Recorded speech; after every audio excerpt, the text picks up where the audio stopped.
This is the Pink Elephant Junk Journal. I bought these journals, I bought these books, these antique leather books in Gansbai, South Africa one summer and brought them back here to Shanghai where I live. I live in Shanghai, China. It's a Coptic bound, hand sewn antique book. And I'll show you the benefits of a Coptic bound book, and then I'm going to just take you through it page by page so that you get a sense of everything that's here. These are brass edges that I've put hammered onto the side of this book.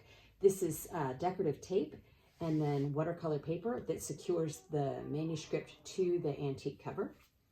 This is a hand-painted pink elephant stencil that I did on an original page from one of these antique books. It may not be this particular manuscript, but this is a page from one of these books, and I thought that it would be fun for you to have that. And then this is a Japanese cutout doll on an old Chinese receipt. I found this in the street and ironed it and brought it home. I really love the handwriting on this receipt. So anyway, those pieces are part of your journal. This is handmade cotton paper. This is a book from a bag from Manor Coffee, which is a very popular coffee franchise here in Shanghai. You can see the cotton stitching. This is double thread cotton stitching, and then it's every 3 sets of pages basically is a signature in my Coptic books, and that's the rest of your Manor Coffee bag.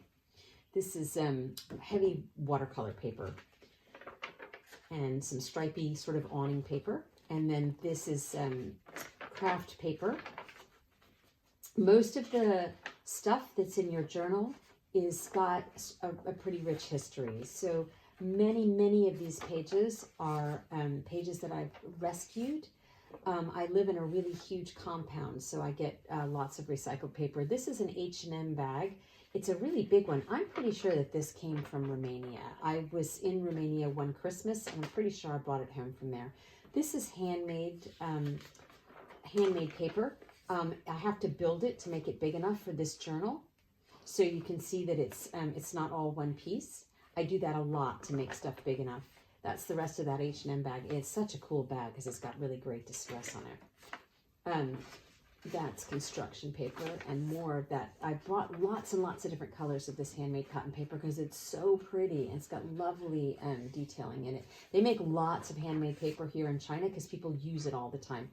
This is from Shanghai Fashion Week 2026. They gave us gifts. We were guests of somebody who was running a fashion show, and they gave us gifts in this black paper, and I took it home. I'm going to explain what that paper is to you. This is Chinese practice paper. People here practice writing their characters. It's important to write beautifully here because every word is sort of a work of art, and so they practice with brush and ink, and then they throw out the sheets, and I then rescue them out of the recycling here in my compound. So you'll see that in the garbage, and I just think it's so pretty. It's much too pretty to throw away. These bags are my marketing bags. They're from a place called Yper Market here in Shanghai, and they do lots of delivery to my flat, so I get my bags from there. This is I love this retail bag. I don't know this company, but this is onion skin, which I purchased here. That's brand new paper, but I love it so much I thought I'd put it in the journal. And more of that athletic bag. I love this bag. I think it's such a cool bag. And different color of that cotton paper that's handmade paper that's so pretty. More, and this the guy that owns this market where we shop is a French guy, and but he's married to a Chinese lady, and they do lots and lots of expat groceries here. I love this green. I think it's such a pretty green. More craft paper, and I always leave the distress on the pages because I think it adds a history to what you're doing, and no matter what you build with this book, it's already got such a history in it, so it has a different feel from anything that's right out of a factory and doesn't have anybody's heart in it, because it's not just my hands that have touched this paper. It's the people that brought home their treasures in these bags and in these papers, or practiced their characters in these papers, and then you get them after I've disinfected them and ironed them. Some woman brought her Coach purse, her brand new Coach purse home in that bag, and then now it's yours. I bought this gold paper here. I love it, but I had to build it to fit it into your journal because, again, it's not big enough for these. These signatures are 42 long, so they're really, really big pages. More heavy craft paper. This is an actual page from the original manuscript that I sewed in for you to have a feel for what that looks like. Chinese red paper. I wanted you to have a real page from this book because it's cool. This is a Fresh Hippo bag, which is a big market here in Shanghai. They do mostly just really great fresh food. And the people in my compound, I live in a massive compound, they get deliveries from Fresh Hippo all the time. So I get these bags. And this is a really cool one because it's got great antiquing on the inks. This is Dassie's Fontaine. This paper bag, this is a lovely farm food place in South Africa, and I brought this bag back from South Africa and put it in this book. So the book is from South Africa, and that bag is from South Africa too. Watercolor paper. And more of my marketing bags. We get lots of deliveries. This is from Chinese New Year this year. It's the Year of the Horse here in China, in Asia. It's the Year of the Horse, and so all of the stuff for this year has got horses on it. I'm going to show you what the binding looks like from the side. So this is Coptic bound books are very, very flexible, soft, and super sturdy, and they're bound to the covers, not to the spine. So it's hard to, in a case bound book, you're fighting to keep it open. But in this book, you never have trouble keeping it open because it lies flat all the time, which I think is the wonder of it. I love that. All the journals that I use, and I journal twice a day, lie flat like this for me so that I can focus on what I want to do on the page and don't have to worry about forcing the book open all the time. And also you can't break it because you can't break the spine. I love the dragon on this bag. This is really great paper, and I don't know this restaurant, more of that onion skin paper that I love. But I'll show you the front of this dragon. It's a really cool dragon. I love that dragon. That's a fantastic dragon. You can see the distress here on this page.